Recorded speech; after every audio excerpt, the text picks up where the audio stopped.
എൻ്റെ വീട്ടിലെ 11ാമത്തെ പേരക്കുട്ടിയാണ് ട്ടോ എൻ്റെ കയ്യിൽ ഈ ഇരിക്കുന്നത്. അതായത് എൻ്റെ 2ാമത്തെ ബ്രദറിൻ്റെ മോനാണിത്.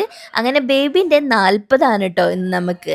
അപ്പോൾ ഇവര് പ്രസവരക്ഷാ സെന്ററിൽ നിന്ന് വന്നിട്ടാണ് നമ്മൾ 40ന്റെ പരിപാടി ചെയ്തിട്ടുണ്ടായിരുന്നത്. ഫുഡ് പിന്നെ ആസ് യൂഷ്വൽ എൻ്റെ വീട്ടിലെ പ്രൊഫഷണൽ ഷെഫ് ആയിട്ടുള്ള വെലിത്താടെ കിടിലൻ ബിരിയാണി ആയിരുന്നു ട്ടോ. അടിപൊളി ഫുഡായിരുന്നു.